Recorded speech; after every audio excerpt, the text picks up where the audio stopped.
Degrowth is an attempt to, as one of my colleagues said, pulverize the imagination, right? To call into question the central goals of contemporary society, which is 99.9% oriented to growth.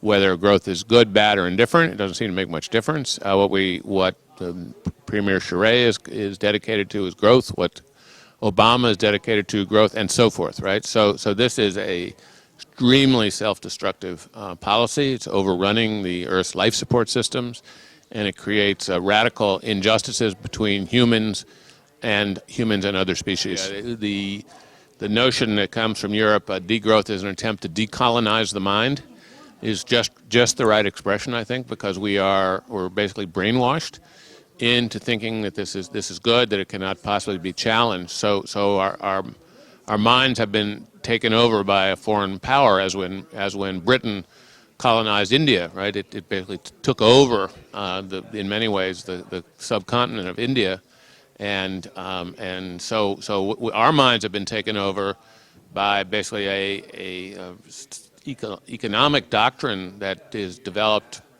over centuries, but gained a lot of strength in the post-World War II period, and is now the lingua franca of our time, is the unchallenged conceptual framework of our planet and our times. Well, one of the questioners this afternoon asked how we could get to speak at some of the pro-growth conferences, and I'm not against getting to speak there, but that's getting a voice you're drowned out in a large group is not necessarily that effective. And so you look at the people who've been really strong in social change, in dramatic social change in the 20th century, Nelson Mandela, Martin Luther King, Gandhi, right? Those are people who were students of civil disobedience, and I really want to emphasize the word students. It's not something that you use lightly. You just you don't like something, you run out and engage in civil disobedience. There are a number of steps. One step is to identify a substantial misconception or a substantial injustice. Another step is self-purification, right? So that I think it's Martin Luther King says this, that the motivation has to be love, not hate, right? You're not moving into this space, out of anger, right? You've purged yourself of those emotions, and you can go in fearlessly and without malice into a conflictual situation where you, on the civil disobedience side, are strictly in compliance with nonviolence, which is to have no fear. So the people who have been able to pull off these amazing events are fearless, and that's not a state that you can come to easily. I'm not, and here in North America, particularly in Canada, we don't have those dilemmas, at least in that form yet, because we still have large amounts of cheap energy, unfortunately, which we're wasting. There's, in terms of public discourse, there's virtually no traction for degrowth in North America. The press, radio press, the print press, and everything is fully in the growth mode. The Bank of Canada is fully behind that. The Central Bank of the United States is, and so forth and so on. We are locked into a way of thinking in North America that is extremely dysfunctional. So we're trying to pulverize the imagination a little bit, starting in Montreal. Maybe that'd be the way to put it. Well, the Occupy movement is, my own view is that it is not well thought through. But if you look at the successful models of this technique of social change, this movement is not following it, because you have to have a very clear and very simple goal, right, that is easily understood or easily transmitted, and which is very connected to what you're doing, right? And simply occupying, downtown Montreal or downtown, Fredericton, New Brunswick, is not. It doesn't send a clear signal about what the complaint is. I think like Gandhi's basic idea was a British out of India. That is not hard to understand, right? Mandela, end of apartheid. Martin Luther King, equality before the law. So what is needed for this corruption of the political process, which then is what leads to these horrible income distributions and maldistribution of wealth, is the corruption of democracy. So saying about fully constitutional, right? People are assembling for requesting the redress of their grievances, 100% nonviolent, right?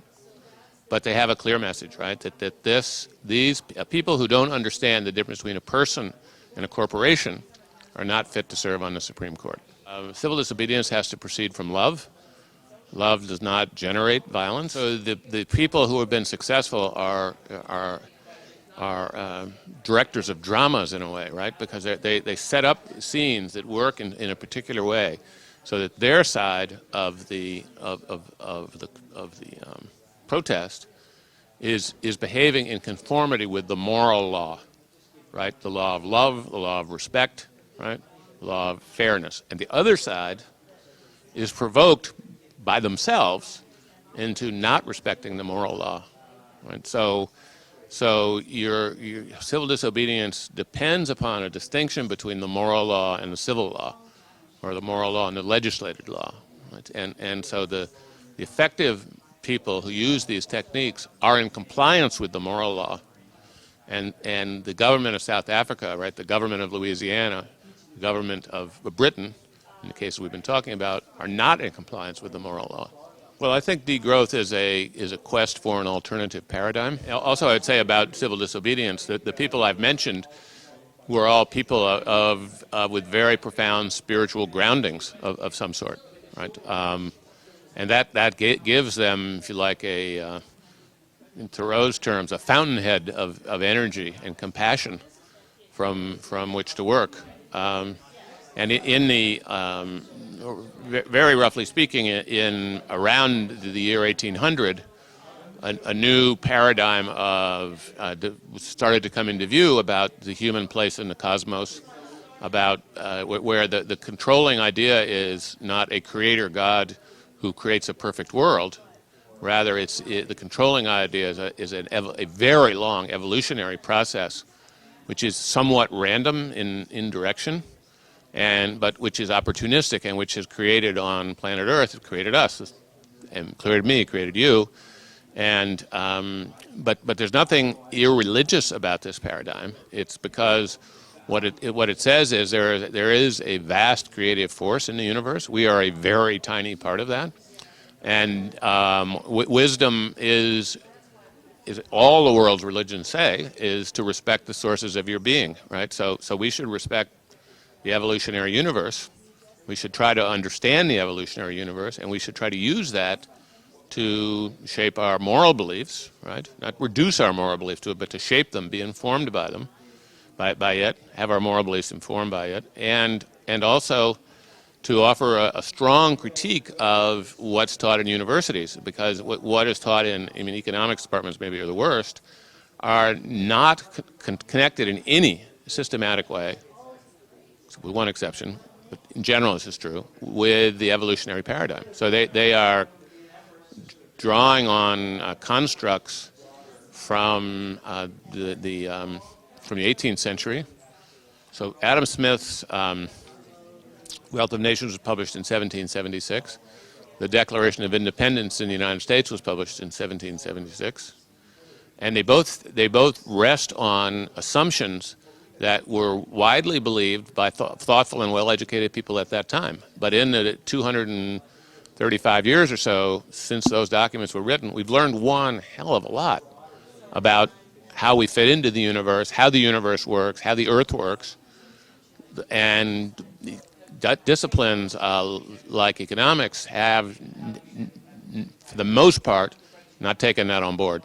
We need to have truly democratic institutions, but we don't have them, and we have basically charades of democracy. It's not quite as bad in Canada as it is in the United States, but it's not great. But we also have to be aware that there's certain decisions cannot be made by democratic procedure. So the one that almost everybody accepts is the court system. You shouldn't vote over whether somebody's guilty or innocent, right? There's certain sort of procedural requirements.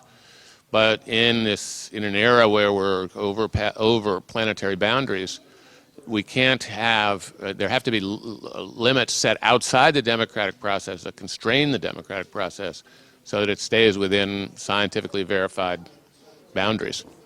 We need different institutions. We need institutions built on the way the universe works, the way the earth works, the way we work, not institutions built on the ideology of the late Enlightenment of the 18th century, which particularly in the United States, less true in Canada. The United States is imprisoned by its Constitution at this point. Right?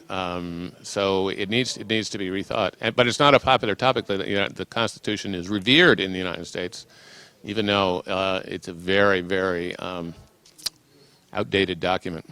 Well, it's part of the public brainwashing is that the United States is the best country with the best government, with the best people. It's just all three are arguable. I'd say in a sentence, rethink your relationship to the universe. Start over. And as Bruce Jennings said, that's the true source of freedom. So my view is that there are at least five disciplines that are orphans, right? Whose parents have died, but they haven't. So since we talked about economics, that's a good example, right? The scientific and theological and metaphysical assumptions of economics are all out the window, but it isn't, right? So we need to change economics from neoclassical economics to ecological economics. But then ecological economics itself is an unfinished project.